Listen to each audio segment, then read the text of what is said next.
Welcome back to You Must Be Woken, the podcast where we have honest and sometimes tough conversations on the topic of diversity and inclusion with her, Dawn Hurst. And him, Craig Richards. Well, it seems that you, our listeners, are enjoying our woke news episode so much, where we talk about the things that are making the headlines and applying an inclusion lens to them, and then giving you our opinions on these topics that are hitting the headlines. So much so that you've been writing in and demanding more from us. So today we're back with Woke News episode number 3. Welcome, Dawn. How you doing? I'm doing really good. Just off 8 flights in 5 weeks and spent a week on a cooking course in the shadow of Mont Blanc and refreshed and ready to go. So I can now boil an egg, which is impressive. What about you? Yeah, really good. We should probably say, for those watching us on the YouTube for this episode of the podcast, we're not in our normal home today. We're not in our studio. We're actually in 2 different locations. So I'm currently in London. So I apologize if there's any sound issues on my side today, because I haven't got my microphone with me. I didn't really want to pack it in the case as I was traveling around. But yeah, no, I'm really good. Things are busy at the moment, although I have just had a lovely holiday. So I'm just back from Spain, where the weather was 30 degrees. And do you know what was the best thing about the holiday was Jacob has finally hit that age now where I don't need to monitor him in the pool or anything like that. So he was just off on his own, enjoying himself with his cousins and stuff. And I got to sit on my sunbed and read for a whole week. It was fabulous.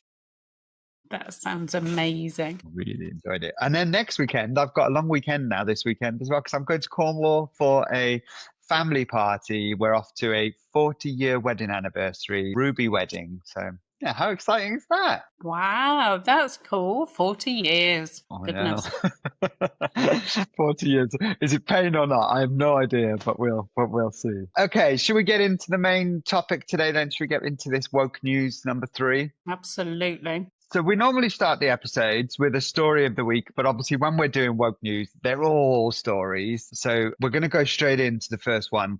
And the one I've selected, Dawn, for us to talk about first is probably, for our industry, the biggest news of the last 5 years, which is the Supreme Court ruling that woman means biological woman in accordance with the Equality Act. So just for the benefit of our listeners, if you're not aware, you should be, but I'll give you a bit of a brief of where we are with this. So the Supreme Court delivered a landmark judgment by ruling that the definition of woman in terms of the Equality Act 2010 refers to biological sex and not acquired gender. The decision concludes a lengthy dispute between the Scottish government and the feminist group For Women Scotland over whether trans women with a gender recognition certificate, a document legally recognising a firm gender, could be counted towards a target of 50% women on public boards. Although framed as a statutory interpretation rather than social policy, the judgment has significant implications for how single-sex spaces and positive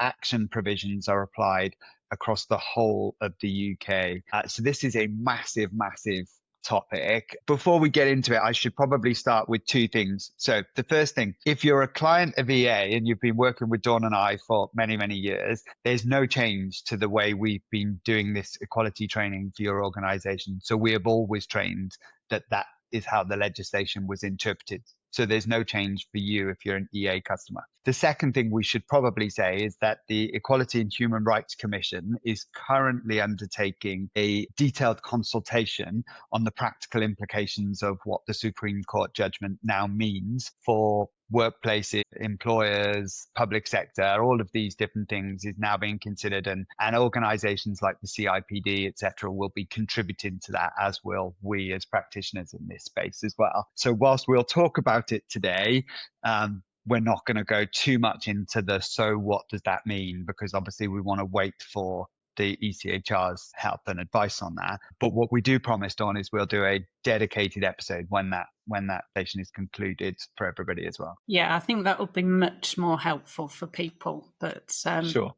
Yes, it's an interesting time, isn't it? I don't know about you, but I was left with so many questions. Yeah. I think it gave us a bit of clarity. It certainly gave us some legal clarity, but also I think it has raised many questions and in some instances has marginalised trans rights even more. Yeah. I have many, many questions that I'm hoping the consultation will answer. Yeah, I'd agree with that. I think if you break it down, actually, and the court was very clear, wasn't it? He didn't want this to seem like a victory for either side, and I understand why he said that, actually. So when I say he, I'm talking about the chair of the Supreme Court. But I understand why he said that, because actually it does answer some questions, particularly around the law and the definition of the law in this case, but actually left many other questions for other things wide open for people. Interestingly, I did a bit of digging on the Free Speech Union website here in the UK, and they put some stats up that said since they set themselves up 5 years ago, they've dealt with or supported something like 3,750 cases related to free speech. 40% of those cases were directly related to this legislation and that interpretation.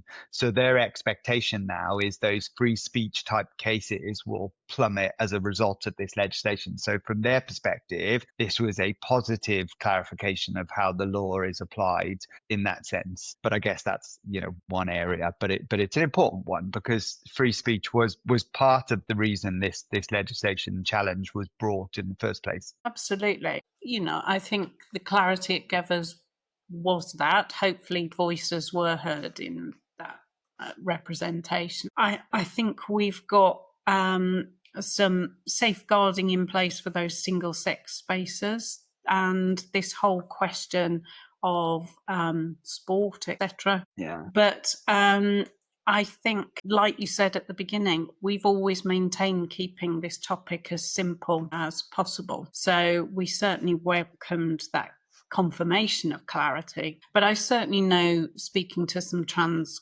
colleagues, it has made them feel vulnerable and has certainly, in terms of undermining their identity, has felt that way. So whilst it wasn't meant to be a victory or for anybody, it's left a lot of questions unanswered. Yeah, I totally agree. I think if anything, I think it's brought more uncertainty than it's given clarity. So yes, it's given a little bit of clarity over here, particularly for things like free speech and challenge around gender ideology and that kind of stuff. But actually what it's done is it's completely muddied the water for public sector organizations, for workplaces and employers, because there's just so much unclarity. And the best example I can give for that, right, is for a lot of the time around this debate, it's been focused on men transitioning to women to become a woman, right? And therefore the safe spaces that women have. And listen, I should start this by saying I have a lot of sympathy for women who feel that they want these safe spaces and they want to be protected there. Particularly when you think about the incident in Scotland where a rapist then declared he was trans into a woman and was then placed in a woman's prison.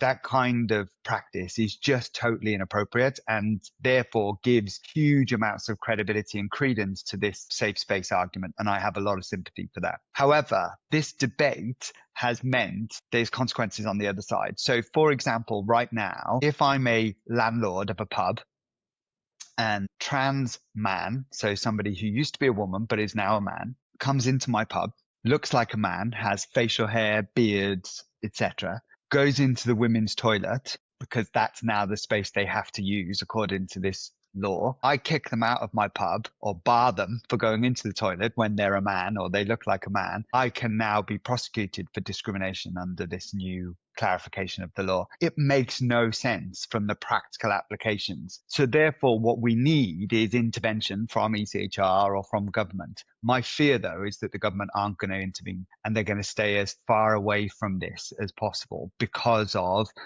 the issues with the United States and Donald Trump's attack on EDI, etc. I just think there's very little appetite. And the reason I think that is because since this ruling, we've heard nothing from the UK government, we've heard nothing from Welsh government, and we've heard nothing from Scottish government other than to say, we take the law seriously and we'll consider the implications. And here we are a couple of months later and they've done nothing as a result of it. And I just think there's no appetite to do anything. And I think that's because there's a lack of understanding and this huge uncertainty right now. And I think until we have some precedent in place and some clarity, I don't think anybody's confident to comment, to be frank, let Yeah. alone the government. Yeah.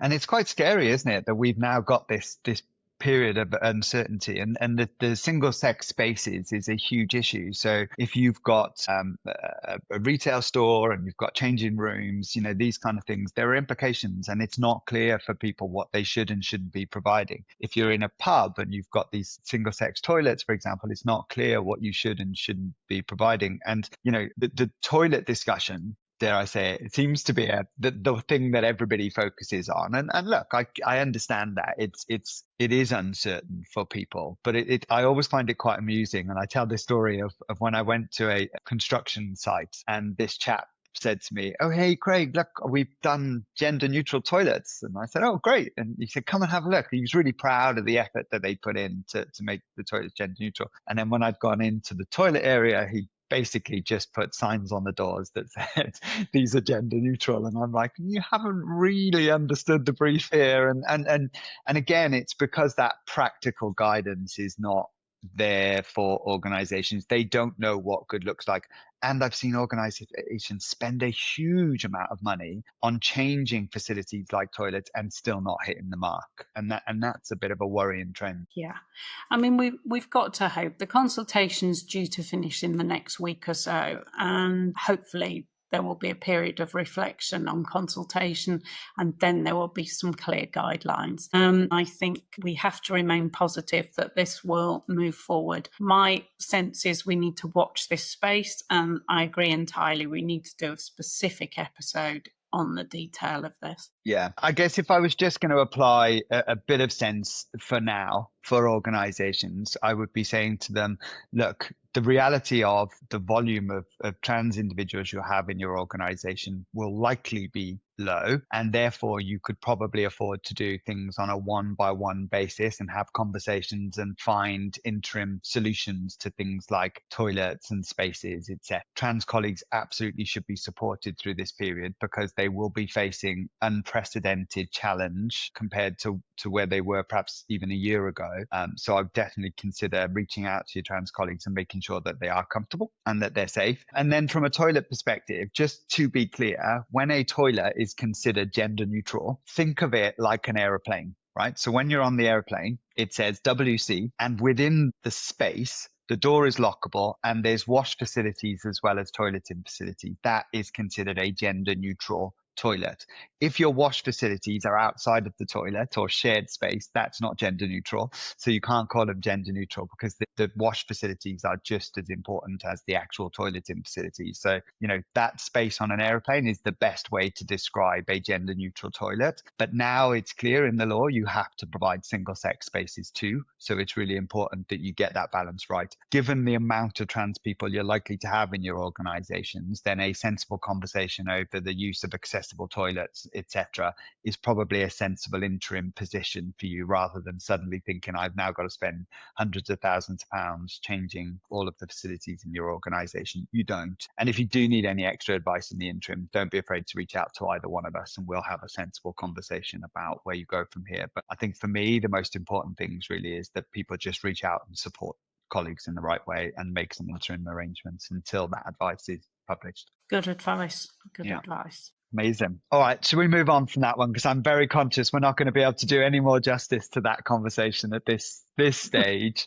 So yeah, I don't know what you've got on your list next, but I've got the Louise Casey report for the recent grooming gangs scandal, if you want to call it that, that's again been in the headlines in the UK, but actually is probably making headlines around the world in the last 6 months because one Mr. Elon Musk got hold of the story about grooming gangs in the UK and has publicized it on his platform, which means it's had attention from around the world. So listeners outside of the UK will also probably be interested in this story. But just in terms of context for everybody, the 2020 report was commissioned by the Prime Minister in the UK and was a investigation into child sexual exploitation or grooming gangs here in the UK, focusing on institutional failures in particular around around the protection of young and vulnerable children, women in that space.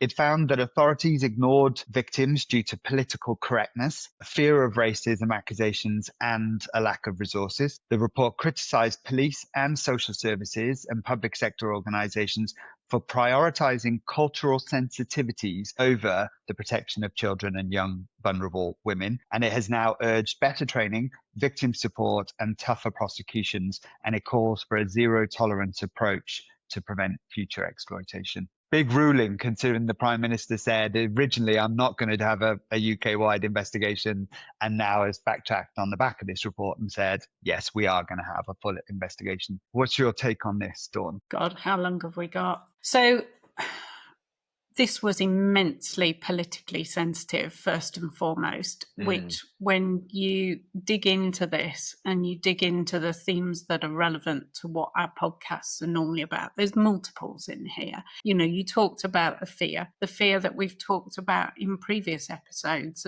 the general fear of leaders, the general fear of the public of being labelled as racist. Is really clear through this. Where we advise people to use data really effectively, in this particular instance, it's the classic of how not to use data. The data was looked at. It wasn't considered by demographic. It wasn't considered on a national overview. It wasn't considered as a proportional representation within the findings. And therefore, what we saw was that the investigators were looking at half of a story. Yeah. And when that information was not transferred across different agencies, there was multiple agencies involved in this situation, it was just compounded because nobody wanted to tackle what the themes were showing in the small piece of research that they had done. And there was also, perhaps the most worrying part for me, was almost the discussion around acceptance of this very grey area of the law around romantic intent, or indeed what does consent actually mean. And when, you know, for fear of going into detail, we're talking about children as young as 10 years of age with disability who were hugely vulnerable. And I find those three areas very, very disturbing. Yeah, I'd agree with that. I think the data one's a really interesting one, isn't it? That the fact that they didn't use it in the right way, but they weren't even collecting it because they were fearful of what it would mean and what it would tell. I mean, it's just utterly bonkers when you think about it from that perspective. So yeah, I totally agree. I guess when I was listening to this report, I like you, I wasn't remotely surprised by the ethnicity of the perpetrators. I was a bit sad to hear the story in the first place. I'm sad that it continues to rumble on. I think it's it must be heartbreaking for those individuals involved. But I wasn't surprised by this. And I think, like you, I thought immediately this is about fear again. People are fearful of being accused of being racist. People are fearful of saying the wrong thing. Somehow, in the last 20, 30 years in this country, in the UK in particular, we seem to have said anything other than full left of center political identity is somehow far right racism. And I just can't fathom. If you disagree with the left in this country, then you must be far right. And I can't fathom how we've managed to achieve that in this space of time. This is a real example of the consequences of that behavior from a political identity perspective, because people are just too frightened to challenge things when it happens. You know, if you attempt to criticize or challenge, you're somehow a Tommy Robinson supporter, right? Or a BNP supporter. It's just utterly bonkers that we've got to this place as a society. And I think that's really fearful. It leans into this narrative that you and I talk about a lot, which is woke is broke. And it's broke for that reason, right? It is absolutely broke for that reason, because we should be able to have a sensible debate. We should be able to have a sensible challenge around things, because if you don't have these things, we don't have progress, we don't have safety. And I worry about the fact that some serious agencies in this country, like social services and the police, have gone to a place of just ignoring this stuff for fear of upsetting cultural identities. I guess when I then look at this on a bit of a more macro level and start to ask myself, why? What's that? So we know it happened. We know that the response to it was poor, let's go a bit deeper and start to ask ourselves, why is this happening? This is where I think the link with organizations is quite powerful, and particularly workplaces is quite powerful, because when you think about organizations' culture in particular, right, the same thing happens at workplaces, right? So we've seen it ourselves. We push a DEI agenda within the workplace, and then people will either complain about it or just say nothing and just walk away from it. So that then goes underground, or they get accused of being, appropriate members of the team, et cetera, not inclusive, all of that good stuff. Instead of having and engaging in a sensible conversation about this, we don't. We just ignore it and we avoid it, or we bash people over the head and accuse them of somehow being racist or inappropriate colleagues, etc. So we see it in the workplace. So when I was looking into this in a little bit more detail, I started to ask myself why this Pakistani rape gang, or why this Pakistani grooming gangs thing, because there's the question that exists in society at the minute here in the UK where people are saying actually the majority of paedophiles in the UK are white, or the majority of grooming happens by people who are white. And so I did a bit of research into this. The first bit is, well, we're a predominantly white country, so it's inevitable that the majority will be white.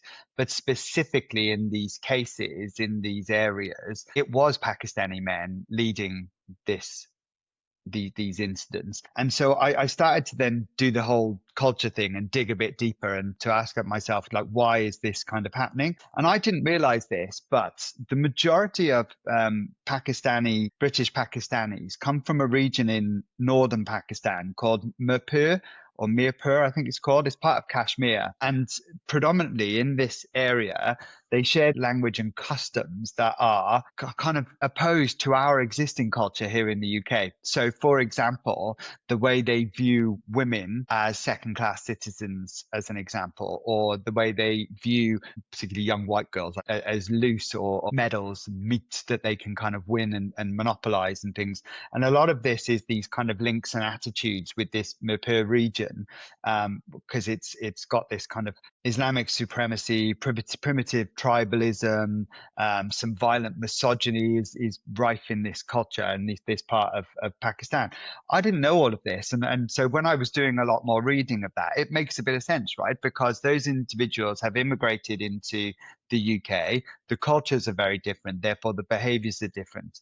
And we see this quite a lot in workplaces. You have different cultures. So in workplace cultures, you'll have different teams operating in shop floor in retail compared to head office. You'll have construction sites compared to engineering factory settings. All of these different places are likely to have different cultures. And then when you bring them together, that becomes a multicultural organization, a bit like the UK has lots of these different cultures, now part of the multicultural society. The difference being is all of those things, when you bring them together, should be abiding to the laws of the land rather than their own cultures. So those cultures can exist, but they've got to abide by the laws of the land. And what we're seeing here is those challenges in the different cultures and their own ways and beings coming into clash with what's the norms here in British society, and it isn't really acceptable. And I think that's a really, really key point you're making there, because I agree with everything you've said, but we need to be mindful that they are following what they know and what their rules of the land might be. So something like age of consent, for example, is different around the world. And the reason that the UK government have now put in a mandatory rape charge for 13 to 15-year-olds is exactly that, because our age of consent in the country is 16. So it's an incredibly important point. But your point about law of the land is a key one, and that has to be taught at every level of society. I totally agree. And I guess these cultural clashes are really important for legislators and for public sector organizations who are in positions of power where they're supposed to be protecting individuals, whether that be citizens, young people, children, all of these kind of things. They have to understand these cultural differences, because if they don't, then they are going to be too scared to challenge them. But if they have some training around, yes, these are cultural differences, but these are our laws of the land and here's how you enforce them. That's really important for me, because otherwise you never fix this. Yes, we can bash people over the head for getting it wrong. And yes, we can all state why they've got it wrong and label it about identity politics and all of that good stuff. But there has to be a solution here for people, and organizations, I would say exactly the same thing. We've got to help managers understand that when you've got a multicultural organization, just like you have a multicultural society, how do you navigate those different cultures when you bring them together? Because that for me is the key in all of this, is the so what happens next. But we always talk about, and I know we've talked about on previous episodes, this don't walk on by, and I'm not making light of this particular case, but this was a clear culture of denial throughout this whole piece. There was multiple elements of, one could argue, ignorance or blindness, depending which way you're looking at it. And it just required one person to go, hold on a minute. No, I totally agree with that. Then again, so I was looking at that and saying to myself, why did this happen? And it's interesting, isn't it? Because I said at the beginning of this conversation about, pedophiles white. What we also associate with a stereotype of a pedophile is a loner, some kind of weird, strange loner person, right? Behaving in an inappropriate way. In this case, they weren't loners. They were working in packs, right? And groups of individuals. And those groups were often related. So it was one person and his brother or his brother-in-law and his uncle, right? And these kind of related things. So as a practitioner, police or social services going into that, you're not investigating one loner individual. Suddenly you're investigating 2 or 3 people. 2 or 3 of those people might also have been pillars of the community, business owners, doctors. They could have been counselors in local councils, for example. Suddenly that becomes a mammoth, frightening thing to have to confront. And then you get brushed under the carpet. Right. And it's an easy thing to do then, is to brush it under the carpet, isn't it? Because of these people being impacts and being pillars of the community. And again, we have to create a system that says, no longer. You have to have proper speak up practices, processes that allow individuals to raise that alarm bell, regardless of whether they get it right or wrong. Get that alarm bell raised up and then have some form of independence to review, etc., etc. I think that's a really important point you make there. When I was looking at some of this examples of how these cultures are really different, I found this story about in the 90s where we had quite a lot of influx in terms of migration to this country, but also to other countries. In the US, there was an Iraqi man living in the United States, right? And his 20-year-old daughter had run off with her boyfriend. She left home and run away with her boyfriend. The Iraqi chap had called the local police and said, you have to bring her back to me. And he just didn't understand this class of culture when the police said, no, she's not your property. She's a 20-year-old woman who can make her own choices, and she can do, and this is the United States. She can do whatever she wants to. She can make her own choices. That's just a really light example of how those cultures clashed. Does that make sense? Okay, so what do you reckon then for this story for workplaces? Any advice you'd give to workplaces, particularly in relation to this story? The first is that anybody coming into your country who is not from this country understands the law of the land and what your operating procedures are within your business, whether that be training or induction, whatever that looks like. Also embedding this don't walk on by. If anybody's uncomfortable with something they hear or they see, that there's a really clear speak up process, whether that be informal or formally. And also that we think about our own morals and ethics. What would we allow in our own families, and are we prepared to challenge that? No, I'd agree with that. And I think your point about mobility, so internal mobility for organizations, is a really important one. If you're bringing somebody into or sending an employee to a different country, the onus should be on you as the organization to help prepare them for the culture that they're suddenly going to be working in. So making sure they understand the cultural norms of that society and the laws of that society when they enter it is really important. So, for example, if Dawn and I send in a member of our team to the Middle East, for example, we're very clear on what they can and can't do from a legal perspective and what the cultural norms of those societies are. And we would do the same if they went to New Zealand or China, exactly the same thing. That's a bit of a duty of care for us to make sure that our employees are prepared for the environment they're going into. And we do hold people to account for those things too. Cool. Okay, well, hopefully this gets resolved, and we'll see what happens with this wider investigation that's going to take place, this inquiry, because I think it's going to unearth some uncomfortableness, particularly these public sector bodies. Shall we talk about next this? Have you heard the story about the Tattle website? Yeah, so this is a really interesting one because this is a guy called Sebastian Bond who's been unmasked as the owner of Tattle Life, which is exactly what it says. It's a gossip forum and it has created a website with 12 million viewers, and it describes itself as that commentary and the critique of people that choose to monetize their personal lives, which is interesting. And it goes on into, it's been dubbed as the most toxic place on the internet, particularly focusing on minority groups and women, where women have been on the receiving end of about 75% of the vitriol. So an interesting one for us to talk about. I find this one a really interesting one. It's got a touch of the Bridgertons and Gossip Girl about it, hasn't it? Which is interesting. And that's probably what the owner of the site, who's now been unmasked, wanted. He wanted people to think that it was a woman behind the site, when actually it was a man. And predominantly, the inappropriate behaviors were directed, to your point, more at women who are influencers or sharing their stories on social media and stuff. I just think fair play to the heroes that are Neil and Donna Sands, I think it was, who have taken him to court and unmasked this Sebastian as the owner.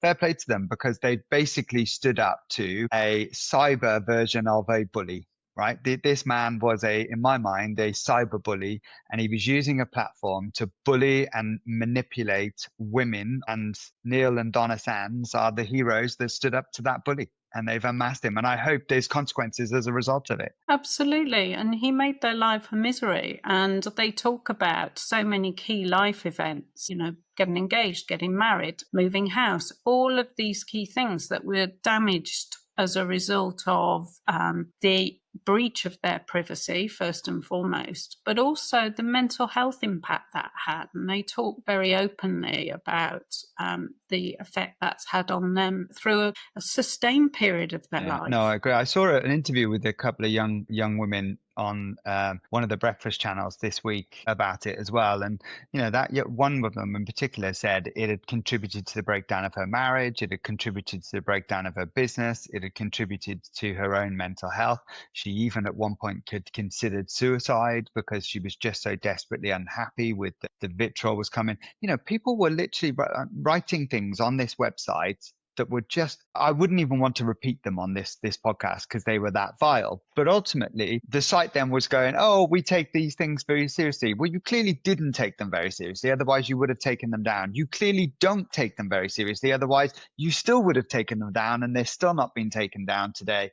And quite frankly, you are abusing your position and you're abusing this site in order to bully and misogynize and treat women inappropriately. And there was women in the majority of cases. And I hope that the government takes some action on this, because I think this is a real life example of cyberbullying targeted directly at women, in my mind, and I think that it needs action. It's an interesting one, and I agree it needs action, but where do you go with this? Do you put zero tolerance on anonymity? People will create accounts in 20 different names. All this is doing is masking bigotry. So is it the content definition that is the deciding factor? What is toxicity? What does that mean? I think it's so interesting. If you were applying this in the workplace, we would have a code of conduct for behavior, and we would have a social media policy, and we'd have an inclusive language guide, and we would be teaching people on psychological safety, and all of those good things would be happening in the workplace. But you go online, and yes, you might have to sign to click on 3 questions that you abide by. But this is dangerous stuff, isn't it? There's multiple examples of exactly what you've just described. And worse. Yeah, no, I totally agree. But I think for me, where the government should intervene is about the owner should be on the social media company to moderate what's being said on their site. And they should be giving guidance on the difference between free speech and hate speech. that's where the government should intervene, because then those social media companies can implement all those things that we do in the workplace, like making sure people abide by our values and the behaviors of the organization, etc., because we do that based on what's unlawful and what's lawful in the workplace, right? So we can do it in the workplace. There's no reason why we can't do it online. It just needs some government intervention to help get us to that place. And I think that's where the government should take action, and they should impose financial penalties on these social media organizations, because this is a really toxic environment for people, and it's having a big impact on people's health, people's mental well-being, and people's livelihoods. And that's a big risk for us as a society. And it doesn't matter whether you're in the US or whether you're in the Middle East or whether you're in the United Kingdom. These things are really important. No, I agree entirely. Good. Interesting story. It was really one. I thought it was a good one to talk about, because there is some big parallels to the workplace, isn't there?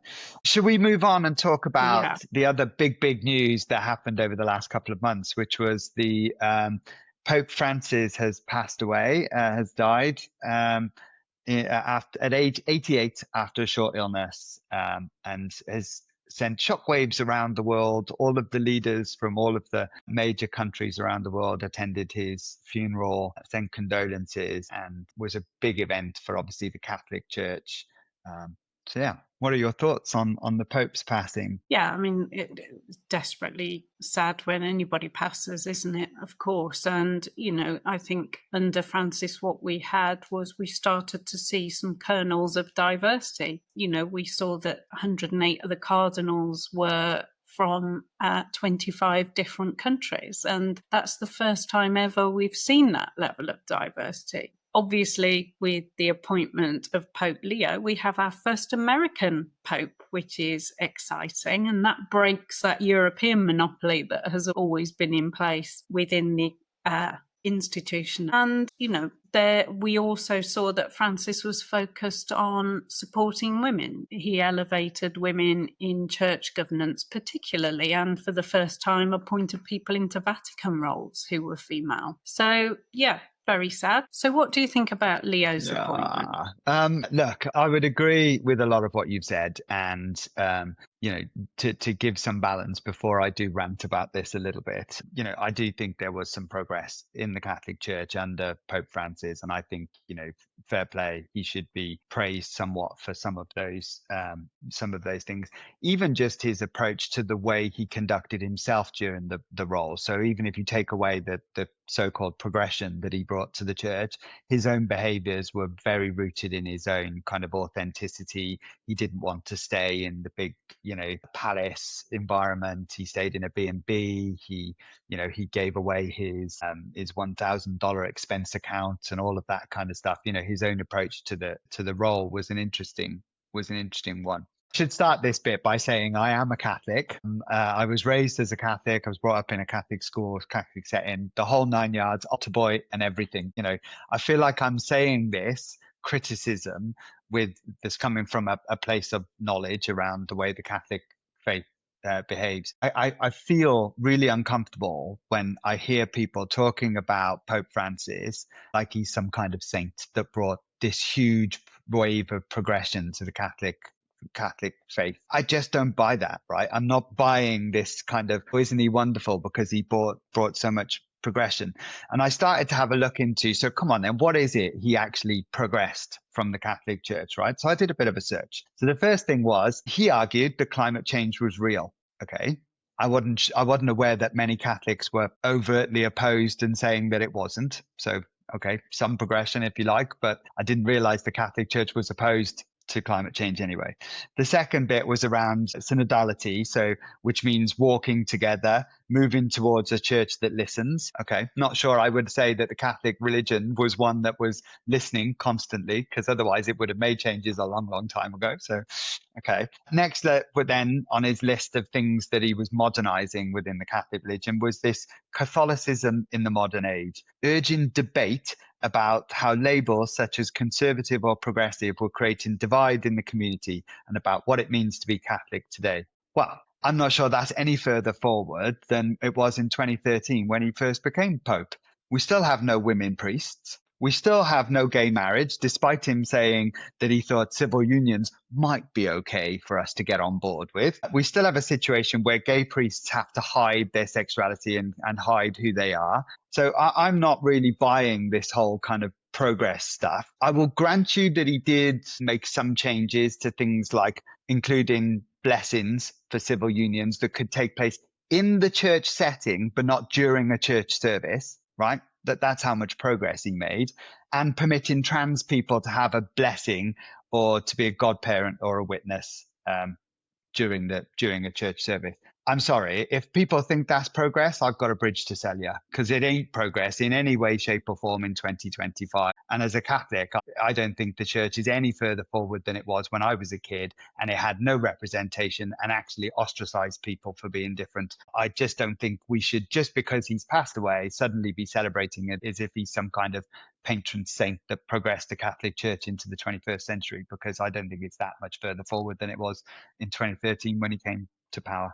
There's my rant. Okay. I think it's an interesting view, isn't it? As a non-Catholic, just to be clear, looking at it from a different perspective, I think it's interesting in terms of the transition to Leo and the very muted tones from Leo, even compared to Francis, is interesting.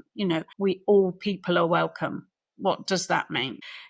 This very cautiously welcoming the global network of rainbow Catholics. It's very, very muted, very traditionalist on marriage, very neutral in approach. And we may well reflect in years to come that actually Francis was quite radical in comparison. Maybe. I disagree. I don't think any of them are radical. I don't think Leo's going to be any more radical than Francis. And actually, I think as a result of that, the Catholic Church is more likely to die itself. The Catholic faith is more likely to die itself because it cannot appeal to a modern broad base of society. So inevitably what will happen is its long-standing individuals that are very patriotic will eventually slowly diminish. And I think that's really sad, because actually I had a good upbringing. I had a good education, all of which came with good Christian principles, with, strict behaviors, all of that kind of stuff. But I basically got to an age where I was just not accepted as part of that religion. And I don't want some kind of half-hearted gesture about, oh, you can have a civil union, but it can't be during a service. It can't be deemed as part of just stick it. I don't want it. And I know many people like me feel exactly the same way. I just feel like you can't call something progress if you don't actually do anything. If all you're saying is we welcome people, what does that actually mean? You've got to put your money where your mouth is. So just to add some balance to that for a second, because we need to be realistic that this isn't just one religion. It is every religion. I had first-hand experience of attending an Anglican church with my gay son, and my gay son being welcomed with open arms, and me as a divorced female being asked to wait outside. So this is not every, and Wow. It being recorded for a TV interview, just to be clear, that experience. So I think we need, on balance, to talk that this is. Yeah. And I think that's the challenge, right? So whilst this is a hot topic right now because of the death of the Pope and all of that, right? Just by the way, and they recruited Leo with a group of men in a dark room making that choice, right? No women involved, no one else involved. Like, oh my God, there's not that much progress, right? And his beautiful comments in 2012, obviously, about having sympathy for your homosexual lifestyles. But to that end, and to the point that you make, right, all religions have their faults and all religions have their criticisms and can be criticized from different positions, I guess. So to your point, as a divorcee, there's a criticism about other religions as well. But I guess what I'm saying is some religions have actually made some progress. So in the Church of England, for example, we do have women priests. We do have gay priests. There is actual progress with some of this stuff. It's not just lip service. And it feels to me like Francis made some progress, but a lot of it was just talk. There was no actual progress behind it. And we should applaud any progress. I accept that. But I'm just not sure it's the progress that's going to be beneficial for the Catholic Church in the long term. And I'm not sure that progress is going to go any further forward under this new Pope either. And I just think let's not make him out to be a saint as a result of that small steps of progress, because it's not really sainthood material, is it? Anyway, that's my rant. I'll shut up. We'll see what our viewers have to say. Well, while we're on rants, right, here's another one that I want to rant about. So have you seen that the classic play Romeo and Juliet by Shakespeare has now been slapped with a trigger warning? Did you know that, Dawn? In the West End, the Royal London Opera House has deemed it necessary to warn viewers and visitors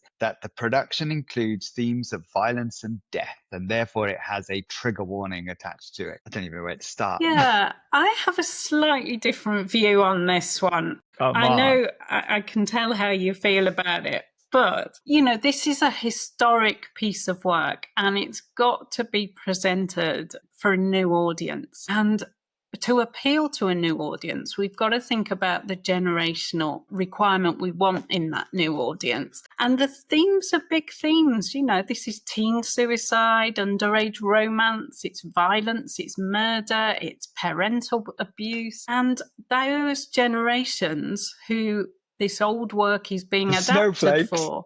The snowflakes is what you're saying. They need to be offered choice. And the point of the trigger warning is to give people a choice to not do it. So on the first read of this, I thought, oh yeah, that's ridiculous. PC gone mad. And then I explored a piece of research around how difficult it is for people to adapt works for new audiences and this generational impact. So the whole point being choice. Yeah, I accept the whole choice thing. I just think it's a bit ludicrous. I think, you know, we don't need to be putting trigger warnings on every little thing. And it's when we do that it brings ridicule to this topic around inclusion, right? Because people just think, oh, it's ridiculous. It's PC gone mad. It's all a bit of that, right? Actually, I just think it plays into that narrative. And, you know, if you're going to see a play about Romeo and Juliet, you will know what it's about, right? And therefore you will know the storyline, or you'll know at least an outline of the program. You don't need to be slapping trigger warnings on everything to achieve the same ends. I just think it brings ridicule to this topic, and I'm bored of it. There's also, right, while we're on the topic of language, it's not on our list, but it was also, did you see the BBC newsreader who was reading a script about pregnancy on the BBC or something? Insane. And it said something like pregnant person, and she just rolled her eyes and went, woman. It made me chuckle. She's become like an overnight hit sensation on the internet. Yeah, absolutely. Okay. All right. Let's move on. I do want to talk about, before we wrap up today, I really want to talk about the new Netflix show called Straw. I know you and I had a couple of text exchanges about this over the weekend. So I thought it would be really good to kind of deep dive into what do we think about this. So for those that haven't seen it, Straw is a 2025 American psychological crime drama film, and it's written and produced by the director Tyler Perry. And the film's lead actress is Tariji P. Henson. It was released on the 6th of June and is currently dividing opinions all across the internet, as usual, with critics doing what they do and criticizing it. But on the other side of the coin, the reviews are flowing in massively, highly praising the drama. It centers around a single mother whose world unravels in chaos as her day goes from bad to worse to catastrophic as she struggles to care for her ill daughter. Pushed to the brink, she's forced to confront impossible choices in a society that offers her no safety net. One user labeled it as a thriller, but it feels more like a horror movie where the villain is America and its many oppressive systems that compound to make life difficult for everyday people. Wow. What did you think? Well, you know, I really struggled with this. I struggled to watch it. First and foremost, I had to watch it in 3 chunks for both some personal and professional reasons. I struggled with it. I found it anxiety inducing as a watch.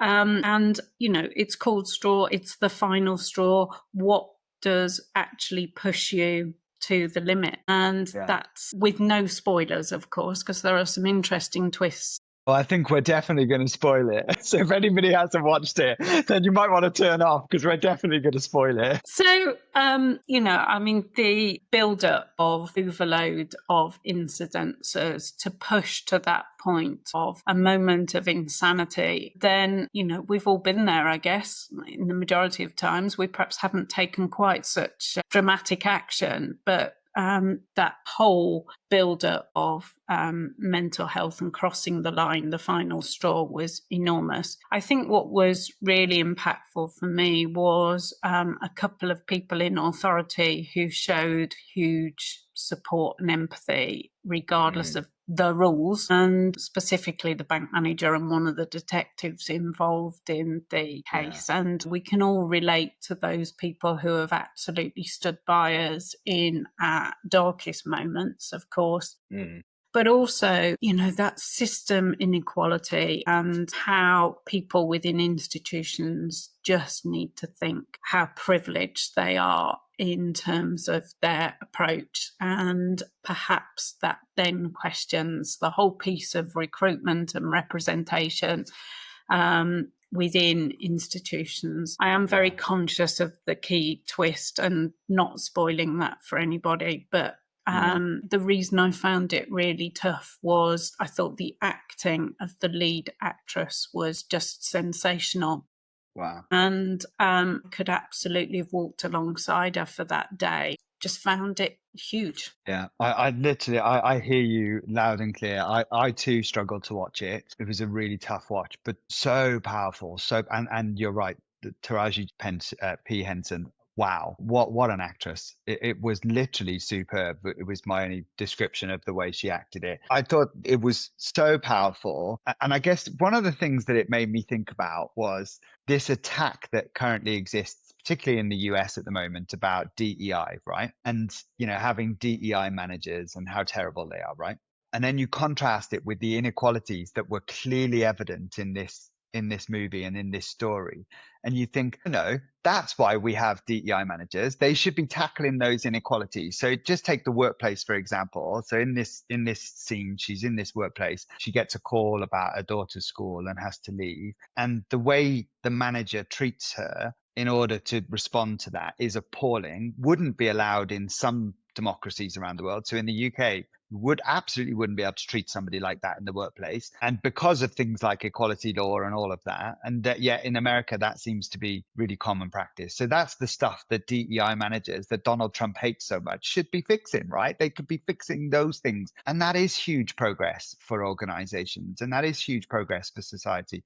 That made me feel a bit queasy when I was watching it, but also made me resonate with that as well. I guess the bit for me that I guess really hit home for me is how we're all just so wrapped up in our own lives. We have absolutely no idea what's going on for other people, do we? And the people that she met on that day in this story just had no idea what she was going through. And they behaved in a way that was just, when you're watching it like that, it makes you really reflect on my own behavior. And have I been that way with people, or have I ignored somebody who was having a really tough day or whatever it is? And it really makes you think about your own behavior, I thought, when I was watching it as well. And I really loved the things like you said, the bank manager and the police officer and their kind of empathy and the way they cottoned on. And without them, that woman would have been dead in that movie, right? Let's be clear. She would have been probably shot by the police and whatever. So it's really poignant.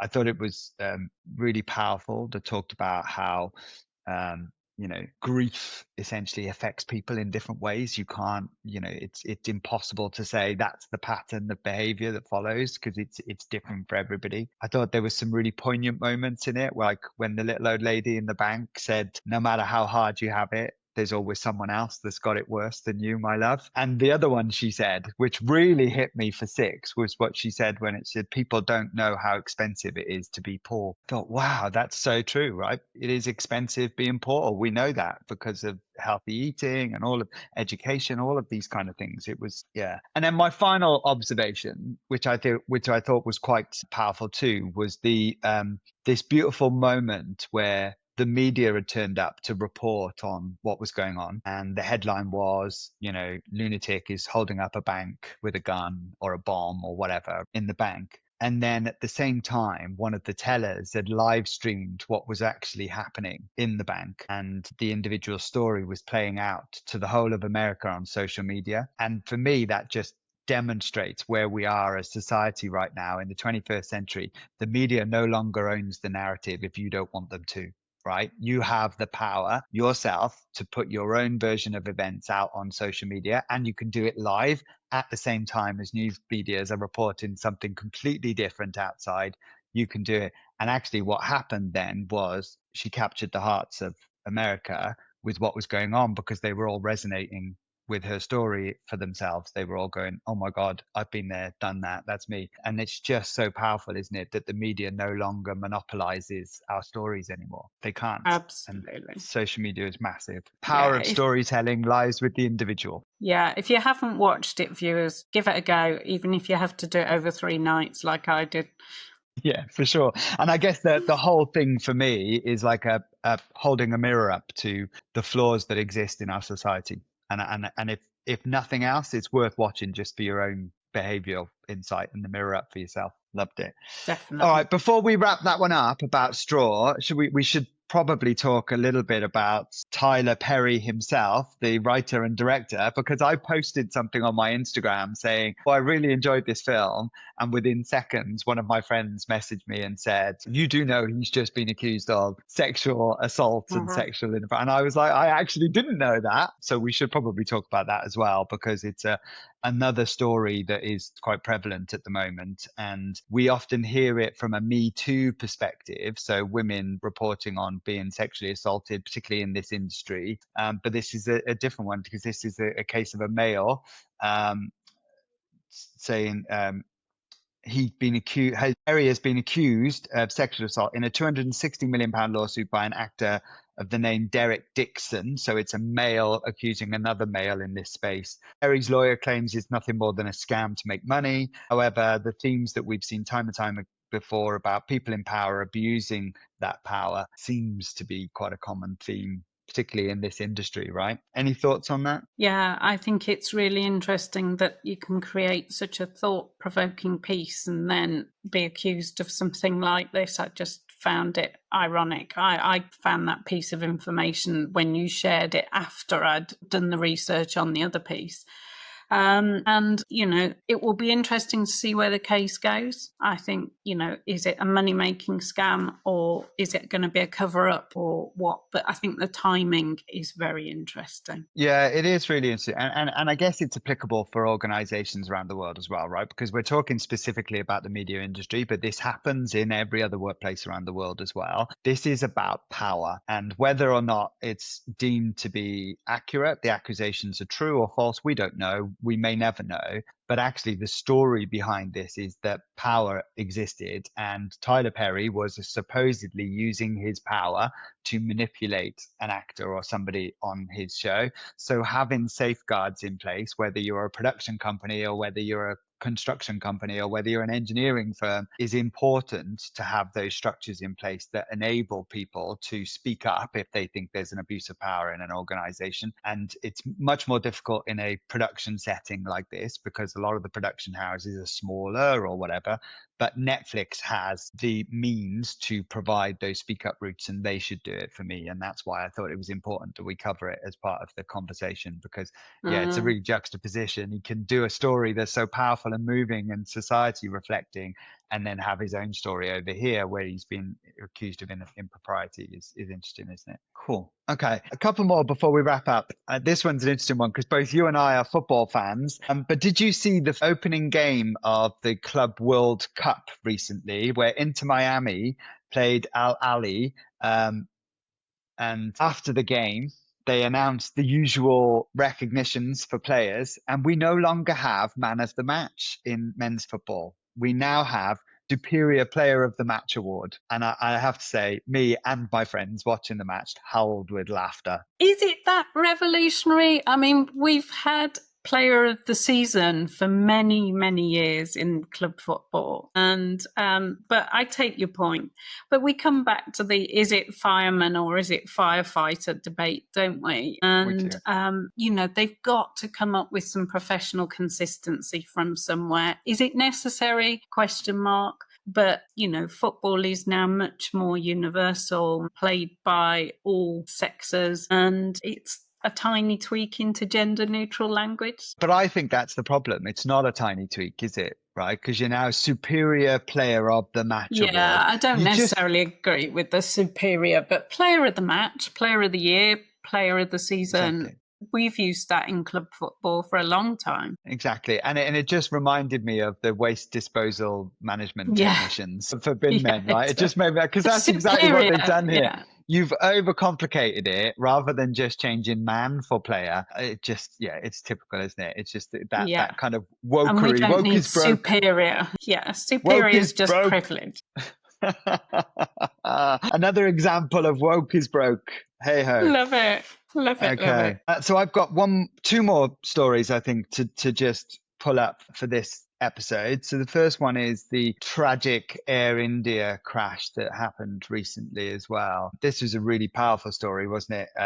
Because it is really tragic. But what resulted as a result of this crash was a story that was reported initially by ABC News in America, but the racism that occurred as a result of this Air India crash. I was gobsmacked by this. And I guess as a white man, it's easy for me to say, oh, my privilege, well, I wouldn't know, that kind of stuff. But I thought it was important to talk about this because my privilege did lead me to a place that said I genuinely was quite surprised by this. But other people I've spoken to weren't remotely surprised. Yeah, it's a terrible one. Obviously, we send our regards to anybody associated with it, of course. But it felt like a flashpoint for me in terms of racism and that just how much bias we've still got. And I hear a lot of people going, is that still a thing? And something like this just absolutely underpins it. I think what was really interesting for me, I've got this interest in AI, was some of the technological things that were inciting these racist comments. So things like the bot farms and the algorithms that were set up to just with very little resistance accelerate these comments and stories. And they had some real toxic elements, that neglect of the minorities and their families that were going through this horrific thing that had been videoed live. I mean, really. And again, it comes back to this whole piece of DEI in the US. Are we compromising safety? So suddenly that all of that debate got reopened around who the engineers were, what was their demographic actually working for Boeing, and it became way beyond being people-centric into some really inappropriate madness in my mind. And just how strongly our cultural bias comes out in crisis when we're, at our rawest, I guess, if rawest is a word. Yeah. And I think that's my concern about all of this. And I guess my concern with this woke is broke agenda, where we're trying to kind of, stop the ridicule and do some sensible stuff. My fear is, particularly in places like the United States, that pendulum is swinging so far back the other way now that we're now in a position where a tragic accident happens and the first thing we're doing is trying to find someone to blame and somebody of color or somebody of a particular characteristic to blame. That's not growth mindset. And America is renowned for having a growth mindset culture. And I just find it so scary. And that's my biggest fear about this woke is broke culture. The pendulum's going to swing way too far back the other way, and that leaves us in a really dangerous place. And I would encourage leaders and managers to try and rise above that noise and add a bit of compassion and empathy into these kind of things. And instead of trying to find an individual or a race or a characteristic to be at fault here, let's start thinking about what can we learn pretty quickly and how can we help people, because it's just not a great place for us to be as a society. But Also, you make a really good point, because when we teach growth mindset, we talk about growth mindset in crisis. Code red, that 10 or 15% of our lives where we're, hopefully not involved in an air crash, but we're under immense pressure. And therefore, we lean back on our own natural bias or our natural humanization of people. And what is most worrying is that the natural route was to weaponize that and not to show dignity or compassion or inclusion, but in fact to just ignite some division. And that's the bit that is the most worrying in society as a whole for me. Yeah, I totally agree. Yeah, I don't really have anything more to add to that. I think you've nailed that on the head for me. I think it's so powerful. I guess all of our prayers and hopes and things and lots of love to those involved in the incident itself. I mean, it's a tragic event. Apart from that one guy, out of 242 people on the plane, one man got up and walked away. Like, how must you be feeling right now? And everybody wanting he's seat really number struggling, 11. isn't he? 11A. Yeah. Absolutely. 11A, Apparently it has sold out on every flight first since, but no, that's Not surprised. trivializing the point. But Yeah. But yeah. Wow. Okay. So I've got one final story for us to talk about today, which is a nice way, I think, to end this Woke News episode, because we are in June. And for those of you that are not aware, June is Pride Month. And so as a member of the LGBT community, we should end on a Pride Month story. And I don't know whether you've seen this, Dawn, on the socials. I'm sure you have. It's been seen the everywhere. great video. That's cool. Yeah. It's awesome, isn't it? So Oslo Pride created this beautiful video campaign, and it uses the word trig, which translates in English to safe. And the campaign basically emphasizes the importance of creating safe and inclusive spaces for LGBT plus individuals, and why the rainbow flag is quite important and demonstrates kind of safe spaces for people. I just thought it might be nice just to reflect on that. For those watching this episode, they can see that video at the end of this episode on YouTube. And if you're listening, then you can just click in the show notes and you'll be able to take you to a link to watch it yourself as well. But yeah, I thought it was a nice way of reminding people that, Pride exists for a reason. It isn't just about gay people having a party. As much as it often is a party, it's actually a recognition that for a lot of places around the world and a lot of countries, being gay is not legal. There are very little safe spaces. And this video that was created by Oslo Pride is a real nice reminder of why sometimes, even in what we consider to be gay-friendly cities around the world, we still need to know that there are safe spaces, and these little symbols help us to feel safe in society as well. I think the big takeaway for me was just that very visible solidarity. The stereotypical old guy taxi driver who immediately you were like, oh, and then he's got his stickers and he's smiling at the couple who were embracing in the back of the car. And, I think that whole visible solidarity is really key. Yeah, me too. And I really love the bit on the train, because I've been in that situation, right? Yes. Where I've been on a train late at night and then a person comes on and I stereotype them in my biased head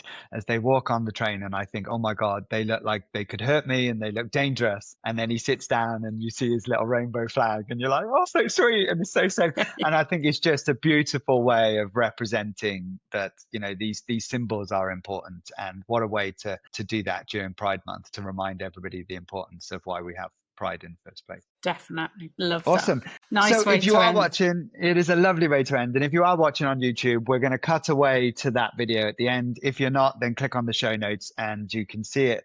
But I think that's it for this episode of You Must Be Woking and our Woke News edition. Apologies for any sound or technical issues. It's all my fault. I take full responsibility. Dawn was set up beautifully in the office with a microphone and everything. It's usually me.